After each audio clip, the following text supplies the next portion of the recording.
चलो बेटा। Hello. J you everyone. Start करते हैं हम लोग टॉपिक। हम लोग हमारा करंट जो अभी टॉपिक चल रहा है, बताओ कौन सा चल रहा है? Accounting ratios. कौन सा टॉपिक है ये? Accounting ratios. ठीक है। अब हम लोगों ने ध्यान क्या रखना है? हम लोगों ने ध्यान रखना है इस टॉपिक के अंदर कि हम अब आ चुके हैं कैटेगरी 3 पर। और जो कैटेगरी 3 है, बोलो कौन सी है? टर्नओवर बेस्ड रेशियो वाली, जिसको हम लोग एक्टिविटी बेस्ड रेशियो भी बोलते हैं। और इसका एक और नाम है, तीसरा नाम बता रहा हूँ आज पहली बार, परफॉर्मेंस बेस्ड रेशियो। क्या बोला तीसरा नाम? Performance based ratio. तो हम इसको हमेशा एक्टिविटी टर्नओवर रेशियो नाम से ही जानेंगे। ठीक है। पर अब सुनना, एक चीज क्या है, अब एक बात ये हो गई है कि अब से जो टॉपिक चालू होगा उसके अंदर है ना, चीजें हिडन मिलेंगी या टेक्निकल हो जाएंगी थोड़ी सी, कि ये चीजें यहाँ छुपी हुई है, इसको आपको कैलकुलेट करना है, यहाँ से निकाल के लाना है। और क्योंकि अब जो क्वेश्चन शुरू होंगे ना आगे, जैसे जैसे हायर लेवल क्वेश्चन सब आना शुरू होंगे, एक ही क्वेश्चन के अंदर मल्टीपल रेशियोज पूछे जा सकते हैं। बैलेंस शीट एक ही दे दी, अरे बैलेंस शीट और प्रॉफिट एंड लॉस अकाउंट दे दिया और बोल दिया पूरे 15 रेशो निकालो। आप क्या करोगे? अरे तुम्हारी प्रोजेक्ट रिपोर्ट यही तो है, सेम यही चीज है। ठीक है। अब हम लोगों ने करना है क्या इस रेशो के अंदर? तो सबसे पहली बात है, इसके तीन नाम बताए, activity based ratio, performance ratio या टर्नओवर बेस्ड रेशो। बोलो क्लियर है क्या? हम लोग इस वाले पार्ट के अंदर सिर्फ एक ही रेशो पे फोकस करने वाले हैं, जो सबसे बड़ा रेशो है, स्टॉक टर्नओवर रेशो, जिसका एक और नाम क्या होता है? Inventory turnover ratio. ठीक है। तो स्टॉक टर्नओवर रेशो, एसटीआर नाम से हम लोग बार बार इसी नाम से जानेंगे, इस नाम से ही बार बार बात करेंगे। अब ये करते क्या है टर्नओवर रेशोज? इनकी सबसे पहले तो खास बात समझे। ये टर्नओवर रेशोज करेंगे कि साल भर में ये आपको परफॉर्मेंस बताते हैं। नाम ही मैंने बताया ना, इस कैटेगरी का एक और नाम होता है परफॉर्मेंस बेस्ड रेशो। यानी ये जो चार रेशो आने वाले, बताओ इस कैटेगरी में कौन कौन से चार रेशो आएंगे? जल्दी से बताओ। पहला आएगा एसटीआर, जो हमको इस वीडियो में कवर करना है। दूसरा आएगा डीटीआर, फिर सीटीआर और डब्ल्यूसीटीआर। सर फुल फॉर्म बताओ ना बेटा। Stock turnover ratio, debtors turnover ratio, creditors turnover ratio और working capital turnover ratios. Debtors turnover ratio को बुक वाले लिखते हैं bills, sorry, trade receivables turnover ratio. Creditors turnover ratio को बुक वाले क्या लिखते हैं? जल्दी से बोल दो अब तो। एक बोल दिया तो दूसरा बोल सकते हो, ट्रेड पेबल्स टर्नओवर रेशो। और एक लास्ट है वर्किंग कैपिटल टर्नओवर रेशो। तो हम लोग अभी सिर्फ कवर कर रहे हैं डेटर्स टर्नओवर रेशो को। किसको कवर कर रहे हैं? डेटर्स टर्नओवर रेशो को। अब सुनना मेरी बात।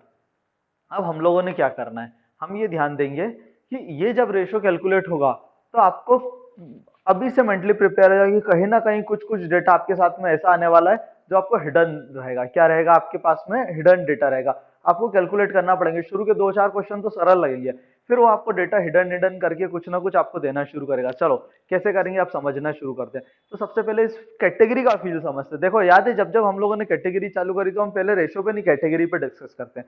बताओ ये कैटेगरी का नाम हमने क्या है, नया नाम सीखा? परफॉर्मेंस रेशोज भी बोलते हैं इनको। अगर ये परफॉर्मेंस रेशो है, इसका मतलब क्या हुआ कि आपका परफॉर्मेंस बताएंगे। पहला वाला बताता था सॉल्वेंस, लिक्विडिटी वाला बताता था short term financial position, solvency बताता था long term financial position. Third वाले जो कैटेगरी है, ये बताता है आपकी, ये जो टर्नओवर बेस्ड रेशियो है आपकी परफॉर्मेंस बताता है। क्या बताएगा? आपकी परफॉर्मेंस बताएगा। बोलो क्लियर है क्या? अब आगे क्या करते हैं? अब आगे हम लोग डिस्कस करना शुरू करेंगे कि ये आखिर क्या करता है। ये बताता है कि आपने ये वाली, अब जो लाइन बोल रहा हूँ, वीडियो वाले ध्यान से सुनना, अब जो मैं लाइन बोल रहा हूँ ये याद कर लेना। ये बोलेंगे कि आपने आपके रिसोर्सेज को through out the year, accounting year, आपने कितना इफेक्टिवली और इफिशिएंटली, दो वर्ड बोले, इफेक्टिवली और इफिशिएंटली। आई होप ये वर्ड्स आपने बीएस में पढ़ रखे होंगे कि आप कितनी इफेक्टिवली और इफिशिएंटली, टाइमली और प्रॉपरली यूटिलाइजेशन आप कर पा रहे हो आपके रिसोर्सेज का, है ना। जितनी ज्यादा बार आप लोगों ने इसको रिसोर्स को जो, अच्छा ये पहले तो ये बता दो, इस कैटेगरी के जितने भी रेशियोज रहते हैं वो किस फॉर्मेट में, आंसर किस फॉर्मेट में आता है? टाइम्स में आएगा। कैसे आएगा? टाइम्स में आएगा। बोलो क्या फॉर्मेट है इनके आंसर्स का? टाइम्स में। तो जितने ज्यादा नंबर ऑफ टाइम्स ये आ रहा है वो बहुत अच्छी बात है। बट आगे मैं समझाऊंगा कि बहुत हाई रेशो भी खराब है, बहुत लो रेशो भी खराब है। लो तो डेफिनेटली खराब है, बताता हूँ कैसे। रेशो का पहले मैं देखो, अब क्या होता है, हर बार मैं तीन स्टेप में किसी भी फॉर्मूले को पढ़ा रहा हूँ। स्टेप नंबर 1 में बताता हूँ feel of the formula, step number 2 में बताता हूँ फॉर्मूला क्या है, बना कैसे, और स्टेप नंबर 3 में क्या बताता हूँ मैं कि आखिर उसका सिग्निफिकेंस क्या है। बोलो जल्दी से, क्या सिग्निफिकेंस है, कैसे कैलकुलेट होंगे, क्या मीनिंग है, ये सब बातों पे हम डिस्कस करते हैं। और साथ में हम ये लगे हाथ ये भी डिस्कस कर लेते हैं कि क्या कोई स्टैंडर्ड रेशो है। अगर स्टैंडर्ड नहीं है तो हायर इज बेटर या लोअर इज बेटर। कॉल आ रहा है क्या? हायर इज बेटर या लोअर इज बेटर, है ना। ऐसा हम लोग कुछ डिस्कस कर लेते हैं इन चीजों को। तो अभी मैं इस वाले में बार बार तुम लोगों को ये मुझे नहीं समझाना पड़ेगा कि इसका मतलब क्या है। यहाँ पर पहली बार में फील चारों फॉर्मूले का है। कौन सा? STR, DTR, CTR और WCTR। आई होप धीरे धीरे बेटा वीडियो वाले भी, अभी तक इतनी बार मैंने इतने नंबर ऑफ रिविजन्स रिपीटेशंस बार बार इतनी बार बातों को रिपीट करता हूँ, चीजें याद हो जाएंगी। ठीक है, तो इन चारों ही फॉर्मूले का जो कंसेप्ट क्या है कि आपने अगर इस कैटेगरी में जिस भी कैटेगरी का जो फॉर्मूला है यानी सब कैटेगरी है जो फॉर्मूला है उसमें अगर 1 रुपए लगाया तो उसको कितनी बार उस रिसोर्सेस को, यानी 1 रुपए के आपने कोई रिसोर्सेस है आपके पास, तो आपने उस 1 रुपए के रिसोर्सेस को कितनी बार throughout the year rotate कर लिया। क्या बोला मैंने, कितनी बार throughout the year rotate कर लिया। आ गई क्या बात समझ में? सर एग्जाम्पल से समझाओ ना, ऐसे इतना मजा नहीं आया। हाँ बेटा एग्जाम्पल से समझ लो। फॉर एग्जाम्पल आपने 1 रुपए का कोई स्टॉक खरीदा, अब याद है मैं अब रिपीट नहीं कर रहा हूँ, एक मैंने वर्किंग कैपिटल साइकिल बताई थी। तो अगर आपने स्टॉक खरीद लिया किससे, क्रेडिटर से, तो ये स्टॉक से स्टॉक की जो पोजीशन है वापस स्टॉक से या कैश पे आने की, स्टॉक से कैश पे आने की आपने ये रोटेशन कितनी बार साल में घुमा दिया है। एक बात बताओ, हम लोगों ने 1 रुपए का एक बार क्या करा, स्टॉक खरीद लिया। अब वो 1 रुपए के स्टॉक से गुड्स वुड्स बना के इस पूरी साइकिल में वापस अपनी उस लोकेशन पे आ जाते हैं। हम लोग ऐसे साल भर में 10 बार आ गए, तो मुझे बताओ क्या हुआ, हमने क्या 10 रुपए लगाए या लगाए 1 ही रुपए? लगाए 1 ही रुपए, क्योंकि उसी 1 रुपए का जो क्रेडिटर को पेमेंट करते हैं वो घूमता रहता है, यही पूरी साइकिल, वो 1 रुपए की cycle through out the year घूम रही है। समझ आ रहा है क्या कि 1 रुपए कैसे घूम रहा है? क्योंकि बताओ क्या हुआ, एक बार बोल ही देता हूँ ताकि भूलो नहीं। क्रेडिटर से उधार में माल खरीदा, उधार वाले जो माल है स्टॉक है वो क्या है, रॉ मटेरियल, रॉ मटेरियल से बोलो वर्क इन प्रोग्रेस, फिर फिनिश गुड्स, फिनिश गुड्स से डेटर या बिल्स रिसीवेबल्स, इससे कैश और कैश से वापस क्रेडिटर, और क्रेडिटर से फिर उधार, जैसे उसको पेमेंट हुआ उधार में फिर माल खरीद लेंगे। यानी हम काम सिर्फ 1 ही रुपए का कर रहे हैं, उसमें जो प्रॉफिट होता है वो निकाल लेते हैं, पर 1 रुपए को ही हम रोटेट कर रहे हैं। तो हम लोगों ने क्या करा, 1 रुपए का कोई ना कोई रिसोर्स है, और वो रिसोर्स अगर STR है तो स्टॉक इन्वेंट्री रिसोर्स होगा, अगर DTR है डेटा टर्नओवर रेशियो है तो डेटा रिसोर्स होगा हमारे, अरे क्रेडिटर्स और वर्किंग कैपिटल, ऐसे चारों में। तो हमने उस 1 रुपए के रिसोर्स को कितनी बार हमने रोटेट करा दिया है थ्रू आउट दी सेशन, हमको ये बात करनी है। बोलो क्लियर है क्या? ये हम लोगों का मतलब है। नाउ मैं एक और चीज बताता हूँ कि आपको यहाँ पर ध्यान क्या रखना है। यहाँ पर आपको ज्यादातर रेशो में होगा, ज्यादा हाई रेशो भी खराब है, ज्यादा लो रेशो, क्या कोई स्टैंडर्ड है, कोई आइडियल रेशो नहीं बेटा, कोई स्टैंडर्ड नहीं, कोई आइडियल नहीं। विद द प्रैक्टिस आपको या कोई किस तरह की कंपनी है, क्या चीजें आपको बताना पड़ेगा, आप प्रैक्टिस के साथ में समझ जाओगे। और जब भी अगर एग्जाम में सर समझ नहीं आए कि इसको हम हाई अच्छा लिखें या लो अच्छा लिखें, तो आपको एक ही चीज लिखनी है, आपको बताना है कि अगर ये रेशो हाई है तो इससे क्या फायदा हो रहा है, लो है तो क्या नुकसान हो रहा है, फायदे नुकसान दोनों चीजों के बताने। बोलो क्लियर है क्या? प्रैक्टिस के साथ में चीजें आएगी। चलो एक बार बुक पे आ जाओ, मैं बुक से देख लेता हूँ थोड़ा सा, और फिर हम लोग डिस्कस करेंगे। नई बुक के हिसाब से पेज नंबर 4.38 पे एक्टिविटी रेशियोज, ठीक है, इस कैटेगरी में इन्होंने लिख दिया, साफ साफ सामने दिख रहा है 4 रेशियोज है। अच्छा एक चीज पहले मैं बता दूं बेटा, मेरे को उसमें बुक में भी पहले पैराग्राफ में दिखा, एक चीज है बहुत इंपॉर्टेंट है, सुन लो। ये जो रेशियो होते हैं ये किस पे बेस्ड होते हैं, टर्नओवर पे। सुन ले बेटा पहले एक बार ध्यान से सुनो, वीडियो वाले भी, ये टर्नओवर बेस्ड रेशियो है। क्या है इनका नाम ही था, ये इंपॉर्टेंट बात थी जो मेरे से गलती से स्किप हो गई, सुन लो पहले। टर्नओवर बेस्ड रेशियो है, क्या है ये, टर्नओवर बेस्ड रेशियो। सर इसका मतलब क्या हुआ? टर्नओवर का मतलब होता है साल भर में आपने कितने सामान सेल, आपकी सेल्स की बात कर रहे हैं, किसकी बात कर रहे हैं, सेल्स की। अब सेल्स भी दो तरह की होती है, जो बच्चा अगर समझदार है ना, आप यहाँ से टेक्निकल शुरू होगा तो ध्यान देना पड़ेगा। सबसे पहले तो जो टर्नओवर होता है उसको बोलते हैं रेवेन्यू फ्रॉम द ऑपरेशन। क्या बोलते हैं उसको? Revenue from the operation. बचपन में अपन इसी चीज को नाम से, किस नाम से जानते थे पता है? 11th वालों को अभी भी पढ़ाता हूँ, नेट सेल्स के नाम से। नहीं बेटा, नेट सेल्स के नाम से जानते थे, COGS नहीं। क्या बोला मैंने? नेट सेल्स के नाम से जानते थे। उसने जो बोला ना, शायद अक्षत ने कहीं पढ़ा रखा है, उससे रिलेटेड शायद बोल दिया, मैं बताता हूँ, वो उस टॉपिक पे भी आ रहा हूँ। पहले तो ये बता दो, नेट टर्नओवर किसके ऊपर, किस पे बेस्ड निकलेगा? नेट सेल्स के ऊपर, जिसका एक और नाम क्या है? अब बड़ी क्लास जब हम हायर लेवल पे पढ़ते हैं तो उसको नेट सेल्स ना बोलते हुए क्या बोलते हैं, जल्दी से बोलो, रेवेन्यू फ्रॉम ऑपरेशंस। क्या बोलते हैं? रेवेन्यू। और इसी का एक और नाम हो गया टर्नओवर। बोलो तीन नाम क्या होगा, टर्नओवर, नेट सेल्स या फिर रेवेन्यू फ्रॉम दी ऑपरेशन। तो हम लोग क्या करेंगे मुझे बताओ, स्टॉक को कितनी बार साल भर में घुमाया, तो उससे देखेंगे कि हमने, देखो जैसे इस वाले में स्टॉक टर्नओवर रेशियो पे बात करता हूँ, कि उस 1 रुपए के रिसोर्स से हमने कितने रुपए की सेल्स जनरेट करी। अरे सुन पा रहे हो क्या, समझ पा रहे हो क्या? मैं बोल रहा हूँ उसी 1 रुपए के जो रिसोर्स से आपने कितने टाइम से, क्या एक बात बताओ, हम उसी 1 रुपए के स्टॉक को कुछ ना कुछ वर्क इन प्रोग्रेस से फिनिश गुड्स बना के बेच रहे हैं, जल्दी से बोलो। तो हमारे लिए बेचना ही सब कुछ है। साल भर में हम लोगों ने क्या एक्यूमुलेट किया, बेच बेच के सेल्स एक्यूमुलेट करें। तो उस 1 रुपए के स्टॉक से हमने कितनी गुना सेल्स कर दी, कितने नंबर ऑफ टाइम्स हम लोगों ने सेल्स कर दिया, बोलो। तो हम लोग कितने नंबर ऑफ टाइम सेल्स कर दिया है, ये चीज हम लोग जानना चाह रहे हैं। तो हम लोगों ने बेस किस चीज को, पूरे उसमें चारों फॉर्मूले में हम बेस किसको बनाएंगे, नेट सेल्स को या फिर रेवेन्यू फ्रॉम दी ऑपरेशंस को, रेवेन्यू फ्रॉम ऑपरेशंस को। यहाँ पर एक बात और खास आती है सामने, हम लोग क्या करेंगे यहाँ पर, हम लोग यहाँ पे ध्यान देंगे कि हर जगह पे अगर क्वेश्चन ने कुछ नहीं बोला या क्वेश्चन ने वो डेटा नहीं दिया तो दो चीजों को बेस बनाया जा सकता है। पहला तो मैंने बता दिया रेवेन्यू फ्रॉम द ऑपरेशन या फिर cost of revenue from the operation. Sir ये क्या बोला आप बताओ, समझना फर्क। मैंने 100 रुपए का कोई सामान बेचा, ये था मेरा रेवेन्यू फ्रॉम दी ऑपरेशन। पर cost of revenue from the operation, cost of, अब सोचो इतना word, cost of revenue from the operation यानी जो हमने पैसा कमाया उसका कॉस्ट कितना था। तो एग्जांपल सुनो, मैंने कोई 90 रुपए की चीज खरीदी और 100 रुपए में बेच दी, 90 रुपए की चीज खरीदी और 100 रुपए में बेच दी। बताओ रेवेन्यू फ्रॉम दी ऑपरेशन क्या है? 100 रुपए। पर वो 100 रुपए का जो ऑपरेशन, जो हमने रेवेन्यू जनरेट किया, उसकी कॉस्ट कितनी थी बताओ? 90 रुपए। और ये जो cost of revenue from the operation, इसको बचपन में हम बोलते थे COGS, COGS, cost of good sold. बोला आ गई क्या बात समझ में? तो कॉस्ट ऑफ गुड सोल्ड की बात करिए। यार मेरे को है ना पता है, तुम लोग अभी 11th वालों के साथ भी बिठा लेना था। क्यों? 11th में ये टॉपिक मैंने बहुत ज्यादा डिटेल में पढ़ाया है, बहुत ज्यादा डिटेल में पढ़ा है ये टॉपिक। तो मैं बोल रहा हूँ, क्या मैंने बोला? Cost of good sold. आ गई क्या बात समझ में? तो बताओ, टर्नओवर के लिए दो चीजों का बेस लिया जा सकता है। अब सरल भाषा में मैं यही बोलूंगा, या तो कॉस्ट ऑफ गुड सोल्ड या फिर revenue from the operation. Cost of good sold का बड़े होकर नाम क्या होता है? देखो बचपन में बोलते थे कॉस्ट ऑफ गुड सोल्ड और नेट नेट सेल्स बोलते थे। क्या बोलते थे? कॉस्ट ऑफ गुड सोल्ड और नेट सेल्स। अब बड़े हो गए तो इनका नाम अच्छे से लेना पड़ता है। तो कॉस्ट ऑफ नेट सेल्स का नाम हो गया रेवेन्यू फ्रॉम दी ऑपरेशन और कॉस्ट ऑफ गुड सोल्ड का हो गया है cost of revenue from the operation. आ गई है बात समझ में? चलो बचपन वाली बातें याद करो। अगर मैं पहले तो बता, कॉस्ट ऑफ गुड सोल्ड या फिर cost of revenue from the operation का फॉर्मूला क्या हो गया? तो बेटा ये वाला फॉर्मूला होता है, कॉस्ट ऑफ गुड सोल्ड निकलेगा इसे। ये वीडियो थोड़ा सा बड़ा बनेगा क्योंकि इसमें सिर्फ STR के बारे में बात कर रहा हूँ और बाकी 3 फॉर्मूले के बेस यहीं पर बना दूंगा। कॉस्ट ऑफ गुड सोल्ड निकलता कैसे? तो कॉस्ट ऑफ गुड सोल्ड का मतलब क्या हुआ, फील करना शुरू करो मेरे साथ में। 10 रुपए का कोई सामान मेरे पास में ओपनिंग स्टॉक पड़ा हुआ था। क्या पड़ा हुआ था? ओपनिंग स्टॉक था मेरे पास में। मैंने 100 रुपए का सामान और खरीद लिया। बताओ कितने रुपए का गुड्स हो गए मेरे पास में? 110 रुपए की। अरे 10 रुपए पड़ा था, 100 रुपए का और खरीदा मैंने, 110 रुपए हो गए मेरे पास में। जल्दी से बोलो वीडियो वाले, हो गए क्या? 110 रुपए का सामान हो गया। मैं बोल रहा हूं उसमें से मैंने क्या करा, 95 रुपीज का हमने सेल कर दिया, 95 रुपीज का सेल कर दिया। बताओ कितने रुपए का स्टॉक बचा हमारे पास में? 15 रुपए का। ठीक है, पर मेरे पास में उसमें से जो 95 का सेल करा, 5 रुपए का सेल्स रिटर्न हो गई। क्या हो गई? सेल्स रिटर्न हो गई। कितने रुपए का स्टॉक बचा मेरे पास में? 20 रुपए का। ये 20 रुपए मेरे पास में क्लोजिंग स्टॉक है। आ गई बात समझो? ये अभी मैंने सिर्फ फील सिखाया। अब समझो मेरी बात क्या है। मैं बोल रहा हूँ कॉस्ट ऑफ गुड सोल्ड, ये मैंने थोड़ा सा फील कराया था, अभी लिंक हो जाएगा अपने आप क्या चीज है ये। कॉस्ट ऑफ गुड सोल्ड कैसे निकलता है? Cost of good sold is equal to, मुझे बताओ, opening stock plus purchase.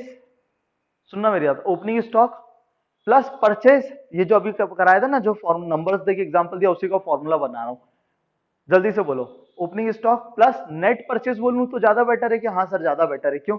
Net purchase का मतलब होता है परचेज माइनस परचेज रिटर्न। तो मैं बोल रहा हूं opening stock plus net purchase, opening stock plus net purchase plus direct expenses. Sir direct expenses बोले तो वो जो याद करो बचपन में जो हमने पढ़ा था, ट्रेडिंग अकाउंट में आते थे। सर एग्जांपल वेजेस, सबसे अच्छा एक ही तो एग्जांपल याद रहता है, वेजेस। तो वेजेस को भी ऐड कर दो और उसमें से अगर मैं माइनस कर दूं क्लोजिंग स्टॉक जो बचा हुआ है, तो जो मेरे पास बैलेंस आएगा, जो आंसर आएगा वो क्या? इतने रुपए का माल बेच दिया होगा। अरे करा क्या? 10 रुपए का माल खरीदा।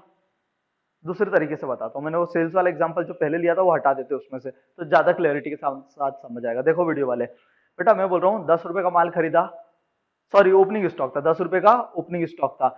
मैंने बोला 100 रुपए का और खरीद लिया। कितने रुपए का माल हो गया हमारे पास में? 110 रुपए का। और आखिरी में, मैं अभी नेट सेल्स नेट वो परचेज वर्चेज की रिटर्न की कोई बात नहीं कर रहा हूँ, मैं तो बोल रहा हूँ और आखिरी में हमारे पास में मान लेते हैं 110 में से 15 रुपए का माल अभी भी बचा हुआ है, 15 रुपए का माल बचा है। तो बताओ कितने रुपए का माल बेच दिया मैंने? 95 का। अरे 110 का टोटल हो गया था और अभी भी मेरे पास में 15 रुपए का माल बचा हुआ है आखिरी में। तो जो बेचा कितने रुपए का माल? 95 का। तो यही होता है कॉस्ट ऑफ गुड सोल्ड। एक बार फिर से फॉर्मूला बनवा देता हूँ, पूरा फॉर्मूला बनवाऊंगा डिटेल वाला। Cost of good sold is equal to opening stock plus purchase minus purchase return plus direct expense minus closing stock. कितनी बातें बोली, आ गई क्या समझ में? तो जो मैंने बोला ना परचेज माइनस परचेज रिटर्न, बेटा वीडियो वाले लिख लेना formula, purchase minus purchase return, ये हो गया नेट परचेज। क्या हो गया? नेट परचेज हो गया। गेट लगाया, पीछे डिस्टर्बेंस हो रहा है, आवाज आ रही है। हाँ क्या बोल दिया मैंने? जल्दी से बोल दो। नेट नेट परचेज की बात कर ली, फिर से बार बार रिपीट कर रहा हूं, फॉर्मूला दिमाग में उतरना चाहिए। Purchase minus purchase return. क्या बोला मैंने? Purchase minus purchase return plus direct expense minus closing stock. इसको फिर से बुलाऊंगा फॉर्मूला एक्सप्रेशन के साथ में, cost of good sold. Hindi में बोलो, हिंदी में फील करो इस चीज को, कॉस्ट ऑफ गुड सोल्ड। जो माल बेच दिया उसकी कॉस्ट क्या थी, तो क्या कॉस्ट होगी, ओपनिंग स्टॉक, तो ये तो था हमारे पास, प्लस परचेज, नेट परचेज इतना और आ गया 10 प्लस 100, 110 रुपए का माल हो गया। मेरे पास 10 रुपए हमाली लग गई, नया एग्जांपल ले लिया, हमाली लग गई, तो बताओ वो जो मैंने 100 रुपए का माल खरीदा उस पर 10 रुपए हमाली वेजेस लग गए, मुझे ये बताओ। तो बताओ अब मेरे पास कॉस्ट कितनी हो गई, 120 रुपए का माल हो गया, जल्दी से बोलो, 120 रुपए का माल हो गया। और अब इसमें से 15 रुपए का माल अभी भी मेरे पास आखिरी में क्लोजिंग स्टॉक बचा हुआ है, आखिरी में 120 में से सिर्फ 15 रुपए ही बचे हैं, तो बताओ कितने रुपए का माल बिक गया होगा, 105 रुपए का, पक्का बोलो 105 रुपए का माल बिक गया। ये आ गया मेरे पास कॉस्ट ऑफ गुड सोल्ड। मैं बोल रहा हूँ ये 105 रुपए का माल मैंने 125 रुपए में बेच दिया, कितने रुपए में बेच दिया, 125 रुपए में, तो 125 रुपए क्या है, यही तो है revenue from the operation net sales. अरे मैंने 125 रुपए में बेच दिया। अब कोई मुझे बता सकता है कि 125 रुपए में मैंने बेच दिया, जो जिसकी कॉस्ट थी जिस सामान की 105 रुपए, तो जीपी कितना आया, ग्रॉस प्रॉफिट कितना आया, वीडियो वाले बोलो, 20 रुपए, सही आंसर है, बोलो 20 रुपए आंसर आ गया। अरे देखो हो क्या रहा था, हमने पहले चेक करा कितने रुपए का माल बेच दिया और कितने में बेचा, तो जितने में बेचा वो है रेवेन्यू फ्रॉम ऑपरेशन, और कितने का माल बेच दिया वो था कॉस्ट ऑफ गुड सोल्ड, और बड़ी क्लास की भाषा में cost of revenue from the operation हो गया। क्या ये कंसेप्ट समझ आ गया, क्या जल्दी से बोल दो, आ गया क्या ये कंसेप्ट समझ में, पक्का श्योर, अच्छे से क्लैरिटी आ गई, बहुत बढ़िया। ये मैंने कंसेप्ट करा दिया कॉस्ट ऑफ गुड सोल्ड का, या फिर cost of revenue from the operation. अब आपकी जो फॉर्मूले आएंगे टर्नओवर बेस्ड, उसमें बेस किसको बनेंगे, बेस तो टर्नओवर को ही बनाना पड़ेगा, पर टर्नओवर क्या है, क्या आप सिर्फ रेवेन्यू फ्रॉम दी ऑपरेशंस को बनाओगे बेस, या cost of revenue from the operation को, तो बेटा डिटेल्स देखना पड़ेगी।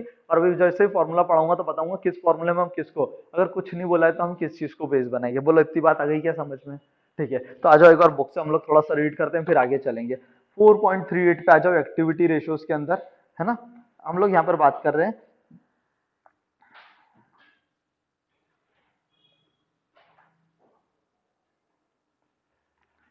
चार तरह के फॉर्मूले, जो मैंने बोला था वही चार फॉर्मूले यहाँ पे भी दिख रही है, चार फॉर्मूले की लिस्ट लिखी हुई है यहाँ पर। आगे चलते हैं, अब आगे हमारा जो रेशो चालू हो रहा है वो आ रहा है इन्वेंट्री टर्नओवर रेशो। क्या बोल दिया है, इन्वेंट्री टर्नओवर रेशो। बेटा इस वाले फॉर्मूले में मैं आपको बोल रहा हूँ, ये वाला अब आपको याद रखना पड़ेगा, इस फॉर्मूले में हम लोग सीओजीएस से निकालेंगे, किससे निकालेंगे, कॉस्ट ऑफ गुड सोल्ड से, है ना, cost of revenue from the operation से। अब हम लोग क्या करने वाले हैं, सुनना, नंबर ऑफ टाइम्स कैसे निकालेंगे, अब मैं फील ऑफ द फॉर्मूला सिखाऊंगा, पहले सुनना मेरी बात। इस पेज पर अब बेटा जो थ्योरी आएगी, अब थ्योरी भी तुम लोगों को याद रखनी, थ्योरी याद करनी पड़ेगी यहाँ से, है ना, इंपॉर्टेंट थ्योरी है। एक पहले कंसेप्ट पढ़ाना है मुझे क्योंकि इस फॉर्मूले में काम आएगा। एवरेज कैसे निकालते हैं मुझे बताओ, एवरेज कैसे निकालते हैं, किसी भी चीज का एवरेज निकालना है तो याद करो, 10th क्लास मीन, 10th बड़े हो गए थे तो मीन बोलना शुरू करा, छोटे थे तो हम तो डायरेक्ट सिर्फ एवरेज नाम से जानते थे। और एवरेज निकालने का फॉर्मूला होता है sum of all the observations divide by number of observations. ओ सर ये तो बचपन में फॉर्मूला पढ़ा था, याद आ रहा है कि ऐसा कुछ formula, sum of all the observations divide by number of observations. तो एग्जैक्टली अच्छा, दो ही चीज आइटम, दो आइटम्स हो तो क्या करते थे, A plus B divide by two. अरे एवरेज कैसे निकलता है, A plus B divide by to.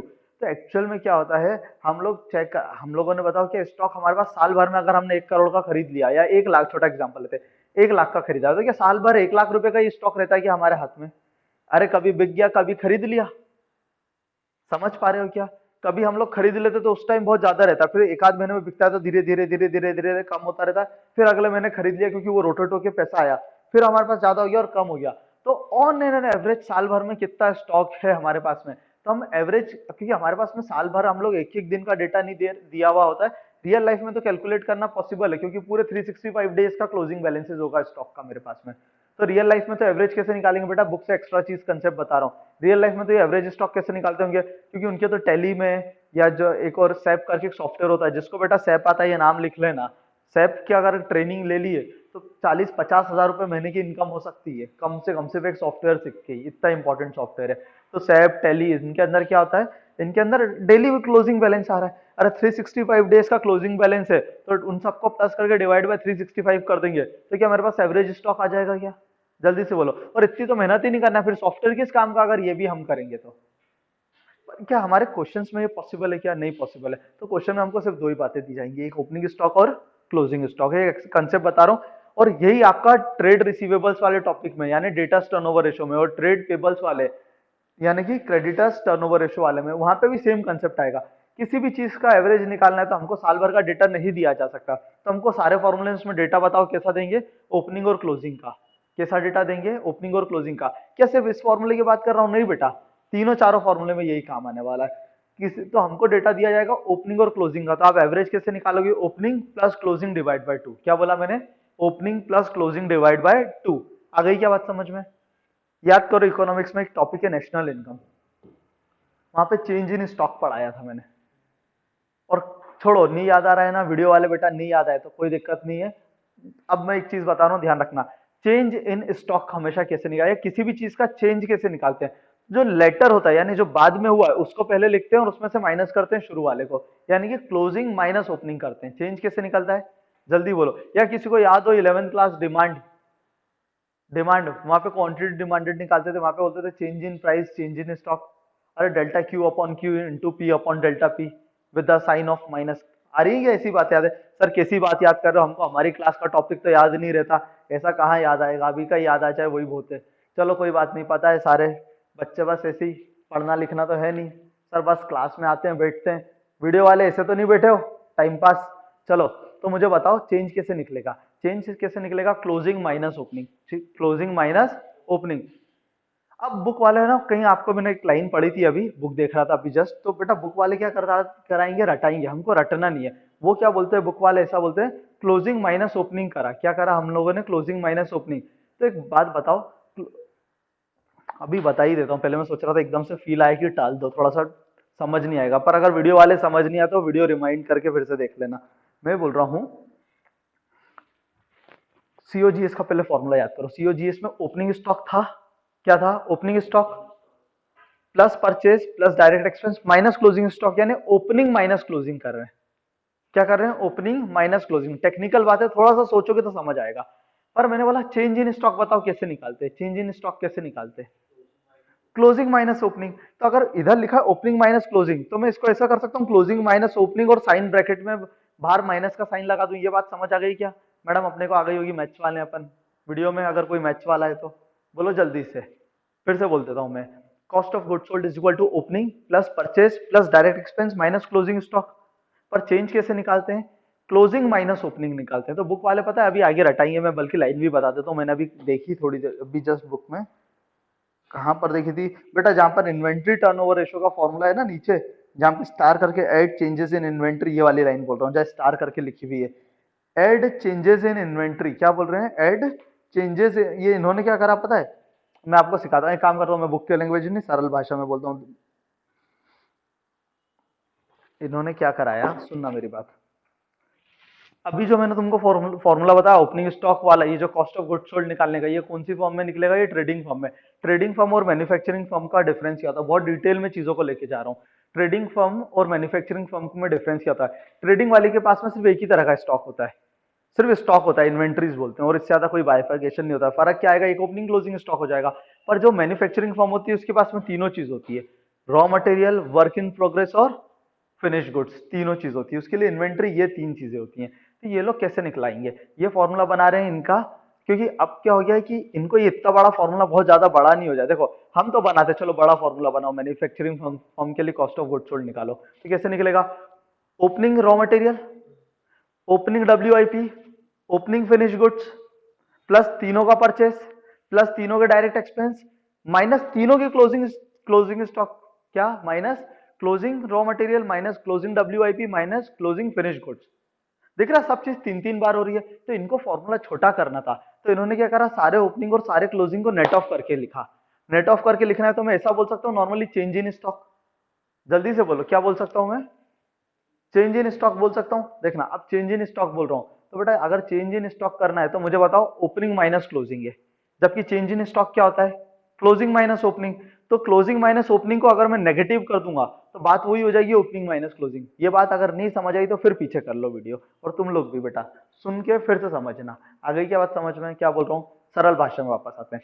हमको फॉर्मूले में चाहिए ओपनिंग माइनस क्लोजिंग, फॉर्मूला छोटा करने के लिए इन्होंने क्या बोल दिया, चेंज इन स्टॉक लिख दिया सीधे, तो चेंज इन स्टॉक होता है क्लोजिंग माइनस ओपनिंग, तो क्लोजिंग माइनस ओपनिंग, तो साइन किसका लगा दूंगा, अगर बाहर लगा दूंगा माइनस, तो वापस से वही सॉल्व हो जाएगा। जब प्रैक्टिस कराऊंगा तो लिखा के भी दिखाऊंगा ये चीज। तो इन्होंने एक लाइन लिख दी नीचे, लिख रहे हैं add change in inventory. Change in inventory को ये ऐड करने का बोल रहे हैं, क्या बोल रहे हैं, ऐड करने का। कब ऐड करने का बोल रहे हैं, if opening inventory is more than closing inventory. क्या बोल रहे हैं, opening inventory is more than, यानी ओपनिंग ज्यादा है और क्लोजिंग कम है, ओपनिंग ज्यादा है क्लोजिंग कम है। मुझे बताओ ओपनिंग ज्यादा है क्लोजिंग कम है, तो एक्चुअली फिगर पॉजिटिव ही आएगा, तो इसलिए बोल रहे हैं चेंज इन इन्वेंट्री को सीधे सीधे प्लस ही कर दो, माइनस करने का ही नहीं बोल रहे हैं। और बोल रहे हैं कि अगर माइनस कर दो इफ ओपनिंग इन्वेंट्री कम है और क्लोजिंग इन्वेंट्री ज्यादा है। क्या बोल रहे हो, ओपनिंग कम है और क्लोजिंग ज्यादा है। अगर क्लोजिंग ज्यादा है तो क्लोजिंग माइनस ओपनिंग क्या होता है, जल्दी से बोलो। बोल रहे हैं क्लोजिंग ज्यादा है और ओपनिंग कम है, तो आंसर तो ऐसे भी पॉजिटिव आना चाहिए, पर हमको माइनस करना होता है, इसलिए बोल रहे हैं उसको डिडक्ट कर दो। ये मेरी बात अगर किसी को नहीं भी समझ आई, पिछले 5 मिनट में जो बात करी वीडियो वाले भी इग्नोर कर देना, कोई बात नहीं, प्रैक्टिस के साथ में चीज समझ आ जाएगी। और जिनको समझ आ गई बहुत अच्छी बात है, नहीं समझ आई है फिर से रिपीट कर रहा हूँ, तो इग्नोर कर देना पिछले 5 मिनट का टॉपिक। चलो आएगा समझ में, प्रैक्टिस के साथ में करा दूंगा। तो मैंने क्या सिखाया, मैं तो सरल बात, चलो क्रक्स बता देता हूँ इस बात का। क्रक्स ये बता दिया, परचेज प्लस डायरेक्ट एक्सपेंस। क्या बोला मैंने, purchase plus direct expense minus change in inventory. Formula यही है, माइनस चेंज इन इन्वेंट्री। अब तुम सॉल्व करोगे तो अगर जिसको थोड़ा सा ही मैच आता है तो अपने आप प्लस माइनस खुद ही सेल्फ ऑटोमेटिक एडजस्ट हो जाएगा। फिर से बोल दे रहा हूँ, लिख लेना वीडियो वाले भी। मैं बोल रहा हूँ COGS, cost of goods sold is equal to purchase, purchase all type of purchase, finish goods के, रॉ मटेरियल के और डब्ल्यूआईपी के, ये परचेज इनके डायरेक्ट एक्सपेंस, प्लस मैंने बोला, क्या बोला मैंने, सॉरी माइनस, क्या बोला, minus change in inventory. Minus change in inventory करोगे तो चेंज इन इन्वेंट्री का फॉर्मूला लिख लो, चेंज इन इन्वेंट्री या change in stock is equal to closing stock minus opening stock. Solve करके देखना, अपने आप आंसर आपके सब सेट हो जाएंगे। आ गई क्या इतनी सी बात समझ में, चलो ठीक है, आ गई तो बहुत ही अच्छी बात है। बुक से अपन देख रहे थे कुछ टॉपिक, बेटा टॉपिक इन्होंने शुरू कर दिया इन्वेंट्री टर्नओवर रेशो। आ जाओ, मैंने अभी तक क्या कराया, क्या टॉपिक पढ़ाना शुरू कर दिया क्या, अभी तो कैटेगरी नंबर 3 का सिर्फ बेस माहौल बना रहा हूं। इतनी देर में तो दूसरा टीचर रेशो समझा समझो के उसके बाद में सीधे क्वेश्चंस भी सॉल्व कराना शुरू कर देता है। हमने अभी तक क्या करा, सिर्फ बेस बनाया है। बोलो जल्दी से, क्या करा है हम लोगों ने अभी तक, बेस बनाया है। आधे घंटे हम लोग इस टॉपिक को डिस्कस कर चुके हैं और हम लोगों ने सिर्फ अभी तक बेस बना रहे हैं। हाँ, पर अगर इतनी बातें गले उतर गई है ना, तो आप तुमको है ना टॉपिक बहुत अच्छे से समझ आना शुरू होगा, क्योंकि अब असल में पढ़ाना शुरू कर रहा हूँ। आ जाओ, स्टॉक टर्नओवर रेशो बताओ। सबसे पहले दिन, पहले स्टेप नंबर 1 क्या है, स्टेप नंबर 1 अपन किसको बोलते हैं, जल्दी से बोलो। Step number 1 feel of the formula. तो फील क्या है, तो बेटा फील ये है कि स्टॉक टर्नओवर रेशो, कि आपने साल भर में स्टॉक को कितनी बार घुमा दिया। यानी अगर आपने 1 रुपए का रिसोर्स लगाया था, 1 रुपए के स्टॉक खरीदे, तो 1 रुपए के स्टॉक से आपने कितने गुना आपने सेल्स जनरेट कर लिए, कितने गुना सेल्स। ये शब्द समझ आएगा, कितने गुना मतलब नंबर ऑफ टाइम्स, जल्दी से बोलो, नंबर ऑफ टाइम्स। तो क्या, अच्छा इस फॉर्मूले में अब क्या लगेगा मैं वो भी बता देता हूँ। बेटा ये फॉर्मूला कैलकुलेट होगा cost of revenue from the operation से। कहां से होगा, cost of revenue from the operation से, या सरल भाषा में बोलूं तो कॉस्ट ऑफ गुड्स सोल्ड से होगा। यानी आपने उस 1 रुपए के स्टॉक से कितने रुपए का माल साल भर में बेच दिया। फिर से बोल रहा हूँ, 1 रुपए के स्टॉक से कितने रुपए का, फॉर एग्जाम्पल बताओ, मैंने 9 रुपए का माल बेचा साल भर में, 9 रुपए का माल बेचा, 9 रुपए में माल बेचा। क्या, अगर मैं वर्ड यूज कर देता हूँ हिंदी वाला, हिंदी में मैं वर्ड यूज कर रहा हूँ, मतलब ये तो रेवेन्यू फ्रॉम ऑपरेशन हो गया। मैं बोल रहा हूँ कितने रुपए का माल बेच दिया, यानी cost of revenue from the operation, यानी कॉस्ट ऑफ गुड्स सोल्ड की बात करी। बोलो, तो मैंने जो 1 रुपए का मैं स्टॉक खरीदता हूँ, उस 1 रुपए के स्टॉक को मैंने साल भर में मैंने 9 रुपए का माल बेच दिया। बताओ स्टॉक टर्नओवर रेशो फील से बताओ कितने टाइम्स आएगा। अरे वीडियो वाले ऐसे चुप बैठे हो, तुम लोग भी बोलो जल्दी से। 1 रुपए का स्टॉक है, उसको मैंने, कॉस्ट ऑफ गुड सोल्ड क्या है, वो तो स्टॉक से ही आती है, जल्दी बोलो, कॉस्ट ऑफ गुड सोल्ड क्या है, स्टॉक की कॉस्ट से ही आएगी। तो मैंने कितने, मैंने 9 रुपए का माल बेच दिया, वही मैं 1 रुपए का माल बेचता हूँ, फिर खरीद लेता हूँ, फिर बेचता हूँ। बताओ कितनी बार बेच दिया होगा, जल्दी से सोचो, सरल सी बात है, 9 टाइम्स। अरे यही तो स्टॉक टर्नओवर रेशियो है। अरे क्या करा, 1 रुपए का माल बेचा, उससे सेल्स कर दी, फिर 1 रुपए का स्टॉक उस खरीद लिया, फिर सेल कर दी। ऐसे बताओ साइकिल कितनी बार घूमी होगी, 9 टाइम्स। तो यही तो स्टॉक टर्नओवर रेशियो आ गया। बोलो फील आया क्या फॉर्मूले का, वीडियो वाले बेटा फील आया कि नहीं आया, जल्दी से बोलो, फील आ गया। चलो तो हम लोग अब फॉर्मूला बनाना शुरू करते हैं। बताओ फॉर्मूला खुद सोच के देखो, मैंने अभी फील समझाया, फॉर्मूला बनाओ। इधर आ जाओ बीच में, कॉस्ट, कॉस्ट बोल रहा हूँ, इन्वेंट्री टर्नओवर रेशियो या फिर stock turnover ratio, STR is equal to, क्या करूं ऊपर क्या लिखूं, कॉस्ट ऑफ गुड्स सोल्ड या फिर cost of revenue from the operation divide bye अगर मैं स्टॉक से डिवाइड कर दूं तो पता चल जाएगा ना कि अगर 1 रुपए का स्टॉक था, साल भर में 9 रुपए का माल बेचा, तो 9 डिवाइड बाय 1 तो आ गया ना एसटीआर अपना 9। बोलो वीडियो वाले, आया है क्या समझ में? जल्दी बोलो। तो फॉर्मूला क्या बना? S T R is equal to cost of revenue from the operation divide by stock. पर कौन सा स्टॉक? तो बेटा हमको ऑन एन एवरेज अपने हाथ में क्या स्टॉक रहता है तो वो लिखना है। तो नीचे पक्का आएगा एवरेज स्टॉक। क्या आएगा? फील से सिखा रहा हूं बेटा। क्या हमको पता है किसी एक दिन पे स्टॉक से निकालना है क्या? एवरेज की ऑन एन एवरेज अपने हाथ में क्या है? उस एवरेज स्टॉक को ही तो हमने थ्रू आउट द ईयर घुमाया होगा। जल्दी से बोलो। उस एवरेज स्टॉक को घुमा दिया होगा, तो इसलिए एवरेज स्टॉक। तो एक बात तो पक्की हो गई कि जब भी बेटा ये फॉर्मूला लिखना, जब भी सॉल्व करोगे तो directly S T R is equal to cost of revenue from operation divide by average stock लिख के सॉल्व मत शुरू कर देना। सबसे पहले आप निकालोगे वर्किंग नोट नंबर 1। क्या निकालोगे वर्किंग नोट नंबर 1 से? Cost of revenue from the operation. Working note number 2 क्या लिखोगे? एवरेज स्टॉक निकालना। अब एवरेज स्टॉक निकालने की भी अलग अलग टेक्निक देगा। बोलेगा क्लोजिंग स्टॉक इज इतने इतने टाइम्स मोर देन। अच्छा चलो ये आई गया टॉपिक ध्यान में, तो मैं बता भी देता हूँ, सुन लो मेरी बात। तुमको अगर क्वेश्चन ने ऐसा दिया, दो तीन चीजों में, पहले वो टॉपिक से स्टार्ट करता हूँ, cost of revenue from the operation. उसने बोल दिया तुमको कॉस्ट है अच्छा मैं अलग से ये पढ़ाऊंगा, वीडियो वाले बेटा ये मेरे से बाद में सीख लेना, अगर जो अभी नहीं सीख पाए, है ना। ये अलग से मैं पढ़ाऊंगा फिजिकली, वीडियो नहीं रहेगा उसका। डिटेल में मेरे को लिख के समझाना है, क्योंकि अभी भी लैपटॉप चल नहीं रहा है, स्क्रीन नहीं चल रही अपनी। मैं ये बात कर रहा हूँ, क्वेश्चन ने लिखा 20%, जीपी इज 20% ऑफ कॉस्ट। क्या दे दिया? GP is 20% of cost. और 1 लाख रुपए अगर आपको सीओजी दे दिया है, तो जीपी बताओ कितना आएगा? जल्दी से बोलो, जीपी कितना आएगा? फिर से बोल देता हूँ, सुनते ही नहीं हो ध्यान से। मैं बोल रहा हूँ जीपी इज 20% ऑफ कॉस्ट, और कॉस्ट दे दी 1 लाख रुपए, तो जीपी कितना हो गया? 20,000 रुपए। अरे 20,000 रुपए हो गया कि नहीं हो गया? जल्दी से बोलो। तो क्वेश्चन तुमको क्या करेगा पता है? तुमको बोलेगा जीपी क्या बोलते हैं, जीपी इज 20% ऑफ कॉस्ट। क्या बोलेगा? 20% ऑफ कॉस्ट। तुमको अच्छा क्वेश्चन में हमको ये एसटीआर सॉल्व करने के लिए तो सीओजीएस ही चाहिए। बता रहे जीपी इज 20% ऑफ कॉस्ट, और आपको फिगर में देगा नेट सेल्स, यानी रेवेन्यू फ्रॉम दी ऑपरेशन देगा। तो ये एक ट्रिक होती है, मैंने इसकी 2-3 ट्रिक है, कल बहुत डिटेल में 1-1.5 घंटे 11th वालों को यही टॉपिक मैंने पढ़ाया है। 1-1.5 घंटे इतना सा ही टॉपिक पढ़ाया था। तो मैं ये सिखाऊंगा कि कैसे अगर उन्होंने सेल्स की परसेंटेज ना देते हुए कॉस्ट का परसेंटेज दे दिया, तो तुम ऑटोमेटिक शॉर्टकट से कैसे सेल्स का परसेंटेज कैलकुलेट कर लो। एक बार वीडियो में बोल देता हूँ, समझ आ जाए तो बहुत अच्छी बात है, एक ही बार रिपीट करूंगा। तुम्हें लगे तो बाद में रिपीट करके फिर से देख लेना, रिवाइंड करके। रटाने वाली मेथड पे बात करता हूँ सीधे सीधे, फिर मैं प्रैक्टिकल बना कैसे कंसेप्ट ये लिख के दिखा दूंगा अलग से। अगर बोल दिया जीपी इज 20% ऑफ कॉस्ट, यानी बताओ 20% का मतलब क्या होता है रेशो में? 1/4, 1/4 ऑफ कॉस्ट। तो बेटा सेल्स का हमेशा नंबर एक बढ़ा दो फ्रैक्शन में, डिनोमिनेटर में, तो 1/5 ऑफ सेल्स हो जाएगा। क्या बोला? 1/5 ऑफ सेल्स। अगर 25% ऑफ कॉस्ट बोला है मैंने, 25%, मैंने शायद 20 बोल के बोल रहा था। 25% ऑफ कॉस्ट है, तो सेल्स का कितना हो जाएगा? जल्दी से बोलो, हमको सेल्स पे परसेंटेज निकालना है। तो 25% का मतलब होता है 1/4 ऑफ कॉस्ट। तो हमेशा जब भी सॉल्व करोगे ना, तो वो 1/5 ऑफ सेल्स हो जाएगा। क्या हो जाएगा? 1/5 ऑफ सेल्स हो जाएगा। तो 1/5 का मतलब क्या हो गया? 20% ऑन सेल्स। क्या बोला? अगर 25% ऑन कॉस्ट है तो 20% ऑन सेल्स होगा। और याद रखना कॉस्ट पे ज्यादा होता है और सेल्स पे छोटा होता है। क्या बोला मैंने? जल्दी से बोलो, क्या बोल रहा हूं मैं बोल रहा हूं कि जो परसेंटेज होता है ना जीपी का, कॉस्ट पे ज्यादा होगा और सेल्स पे कम होगा। ऐसा क्यों? आंसर दोनों सेम आएगा, क्योंकि कॉस्ट हमेशा छोटी होती है। छोटे पे बड़ा परसेंटेज लगाऊंगा तो एक फिगर आएगा, और बड़े अमाउंट पे छोटा परसेंटेज लगाऊंगा तो भी वही फिगर आएगा। इसलिए हमेशा जीपी जो होता है वो कॉस्ट पे बड़ा फिगर परसेंटेज की टर्म्स में, और सेल्स पे छोटा फिगर होता है, दोनों से सेम आंसर आ जाएंगे। पर अगर मैं फ्रैक्शन में बात करूं, तो फ्रैक्शन में ये मान लेते जैसे ये 1/4 है, तो हमेशा बेटा 1/4 अगर है तो हमेशा सेल्स के टाइम पे डिनोमिनेटर बड़ा कर देना। क्यों डिनोमिनेटर बड़ा करा? तभी तो उसको सॉल्व करेंगे डेसिमल में, तो परसेंटेज छोटा होगा। ये बातें समझ पा रहे हो क्या? तो अगर रटा रहा हूं मैं, इधर देखो, कॉस्ट पे 1/3 है तो सेल्स पे 1/4 होगा। 1/3 मतलब 33%, तो सेल्स पे 25% होगा। रट लेना, लिख लेना ये फिगर। फिर से कॉस्ट पे 1/3 यानी 33% है, तो सेल्स पे कितना होगा? 25% होगा। अगर मैं बोल रहा हूँ 25 कैसे आया? 1/4। अगर मैं बोल रहा हूँ यहाँ से कॉस्ट पे 1/4 है, कॉस्ट पे 1/4 मतलब 25% है, मतलब सेल्स पे छोटा फिगर होना चाहिए। तो ये 1/4 है, तो मैंने बोला एक नंबर बढ़ा दो, तो ये 1/5 हो जाएगा सेल्स पे। 1/5 कितना होता है? 1/5, 20%, तो सेल्स पे 20% होगा।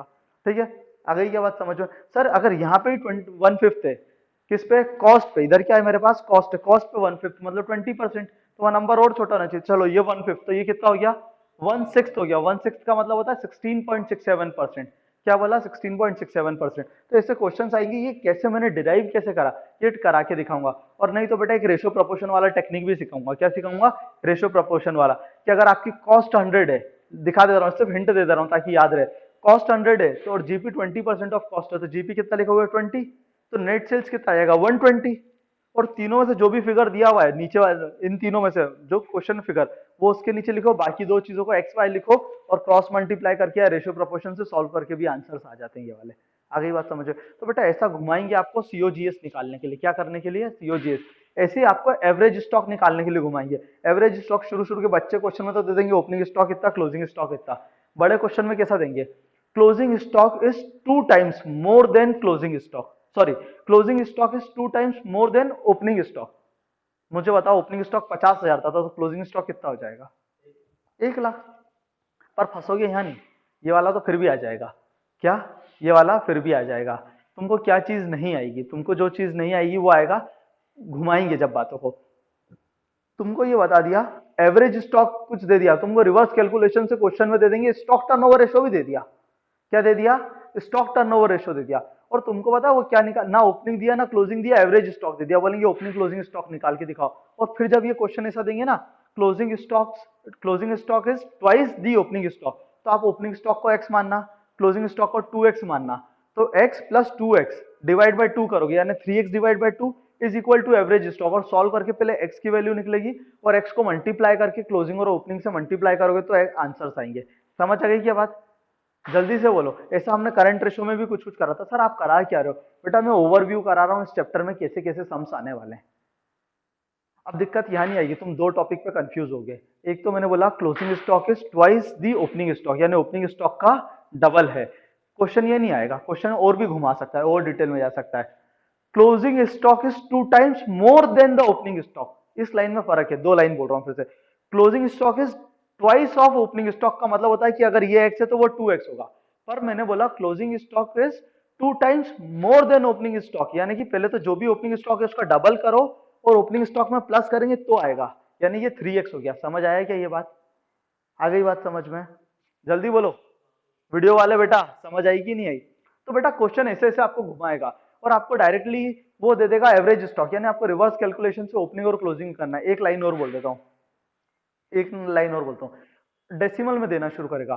Closing stock is 2.5 times more than the opening stock, तो फिर आपको डेसिमल में करके इनको सॉल्व करना पड़ेगा। पर ये बात प्रॉमिस है कि ये सच में बहुत सरल है। जब प्रैक्टिस करते हैं ना तो सच में, आज बोल रहा हूँ लिख लो, तुमको लगे थे ऐसा कि ऐसा, सच में बहुत सरल है। हाँ है बेटा, लगता टेक्निकल है पर 2 4 10 क्वेश्चन प्रैक्टिस करो तो ये आ जाता है। अगली बात समझ में? तो बताओ फिर से वापस से सम अप करें एसटीआर को। एसटीआर का फॉर्मूला क्या है? Stock turnover ratio is equal to cost of revenue from the operation divide by, जल्दी से बोलो, एवरेज स्टॉक। क्या हो गया? एवरेज स्टॉक हो गया। तो क्वेश्चन में डायरेक्ट फॉर्मूला लगा के सॉल्व करना शुरू करना है। क्या पहले चेक करो क्या दो जो रिक्वायरमेंट्स है क्या क्वेश्चन में डायरेक्ट गिवन है? अगर गिवन है तो लगाना, नहीं गिवन है तो वर्किंग नोट्स बनाना शुरू करो। Working note number 1, calculation of cost of revenue from the operation या फिर कॉस्ट ऑफ गुड्स सोल्ड निकालना, उसको सॉल्व करो। स्टेप ना क्या बोलते हैं 2 बनाओ। क्या बनाओ जल्दी से? वर्किंग नोट 2 बनाओ। क्या लिखोगे? कैलकुलेशन ऑफ एवरेज स्टॉक या एवरेज इन्वेंट्री। आ गई बात समझ? और एवरेज निकालो, फिर इसको सॉल्व करो। आंसर क्या आएगा? नंबर ऑफ टाइम्स में आएगा। ठीक है, आ जाते हैं वापस एसटीआर के फाइनल डिस्कशन पे। बताओ मैंने क्या सिखाया? सबसे फील ऑफ द फॉर्मूला, कि 1 रुपए के रिसोर्स को हमने कितने टाइम्स जनरेट कर लिया हमारे टर्नओवर के लिए। स्टेप नंबर 2 पे मैंने तुमको सिखाया फॉर्मूला बनाना। फॉर्मूला बनाना सिखाया, क्या रटाया? क्या मैंने सिखाया अभी कि सोचो तुमको नंबर ऑफ टाइम्स निकालना है, तो नीचे आ रहा है एवरेज स्टॉक और ऊपर क्या आ रहा है हमारा? Cost of revenue from the operation. तब तो पता चल रहा है कि 1 रुपए के रिसोर्स से कितने गुना हमने टर्नओवर को कैलकुलेट बना पाए, कितने गुना टर्नओवर बना पाए। आ गया क्या बात समझ में? जल्दी से बोल दो, आ गई बात समझ में? और लास्ट में आप सिखा रहा हूँ रेलेवेंस। क्या रेलेवेंस है मुझे बताओ? रेलेवेंस ऐसे होता है, रेशो बहुत ज्यादा हाई है, रेशो चलो बहुत ज्यादा तो नहीं, सिर्फ हाई है। हाई रेशो का मतलब बताओ क्या हुआ? हाई रेशो का फील करो, रिवर्स फील करो। अगर मैंने बोल दिया एक रेशो है 3 और एक रेशो है 15, बताओ फर्क क्या है? एक 3, एक 10 और 15, 3 आंसर है। 3 टाइम्स, 10 टाइम्स और 15 टाइम्स, तीनों का मतलब समझते हैं। चलो सर 10 टाइम्स का मतलब हुआ कि 1 रुपए के स्टॉक को हम लोगों ने कितने रुपए का सेल्स बनाने की, सेल्स के लिए हम लोगों ने टर्नओवर के लिए काम में लिया 10 टाइम्स। कितने टाइम्स काम लिया हमने? 10 टाइम्स लिया। बोलो आ गई क्या बात समझ में? हमने 10 टाइम्स के लिए कैलकुलेशन करा। ठीक है, तो इसका मतलब क्या हुआ, इफिशियंट यूटिलाइजेशन ऑफ रिसोर्सेज। जल्दी से बोलो, इफिशियंट यूटिलाइजेशन ऑफ रिसोर्सेज। बेटा अभी मैं बुक से ये पढ़वाऊंगा टॉपिक, यही वाला जो मैं समझा रहा हूँ, क्योंकि वही लैंग्वेज हमको एग्जाम में भी लिख के आनी है, इसलिए मैं बुक से बिल्कुल टू द पॉइंट बुक से पढ़वाऊंगा, अभी फील से समझा रहा हूँ। अगर 3 आ रहा है आंसर, 3 टाइम्स आ रहा है, 3 टाइम्स आ रहा है मतलब बताओ क्या हुआ, इनएफिशिएंट यूटिलाइजेशन ऑफ रिसोर्सेज की हमारे पास में स्टॉक है, पर हम लोग क्या कर पा रहे हैं, उसको रोटेट नहीं कर पा रहे हैं। आ गई बात समझ? स्टॉक था 3 टाइम्स का मतलब क्या, रोटेट नहीं कर पाए। तो सबसे पहला तो एक आंसर हो गया अच्छा रेशो, तो इफिशिएंट यूटिलाइजेशन ऑफ रिसोर्सेज। छोटा रेशो मतलब अच्छे से रिसोर्सेज हम यूटिलाइज नहीं कर पाए। पर एक और मतलब होता है इसका, सिर्फ ये एक मतलब नहीं, एक तो मतलब हो गया रिसोर्सेज से, याद रखना क्या बोला, एक तो रिसोर्सेज से मतलब हुआ, दूसरा हुआ फंड्स एम्प्लॉयमेंट से, मतलब हमने फंड कितना लगा दिया। मुझे बताओ, over utilisation of fund ratio 10 नहीं 15 है, क्या है रेशो 10 नहीं, इसको बोल देख, क्या तो कौन है प्रियम या कोई हो बच्चा तो उसको चमकाया ना, जा जल्दी से जा। मैं क्या बोल रहा हूँ, उसको बोलना कि अंदर क्लास चल रही है। हाँ मैं क्या बोल रहा हूँ, रेशोस बोलो जल्दी से।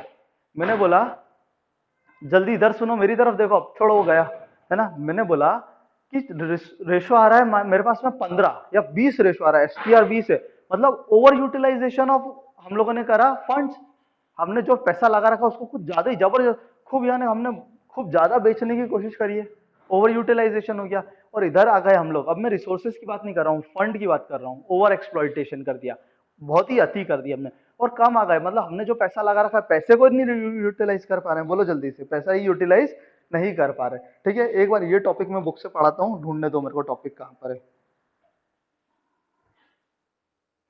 खोलो बुक खोलो, आ जाओ पेज नंबर 4.39 पर, ये राइट हैंड साइड पर 4.39 पे, ऑब्जेक्टिव्स एंड सिग्निफिकेंस। क्या बोला मैंने, ऑब्जेक्टिव्स एंड सिग्निफिकेंस। बोलो, the objective of computing ITR, क्या आईटीआर मतलब inventory turnover ratio, is to ascertain whether investment in stock has been judicious और नॉट। जुडिशियस का मतलब होता है क्या, जितना जेन्यून, जेन्यून है या नहीं है। इस फॉर्मूले से अच्छा इससे ये भी समझ रहे हैं कि हमने जो पैसा लगा रखा है स्टॉक के अंदर वो वाजिब है कि नहीं। बोलो क्लियर है क्या, कौन है बात।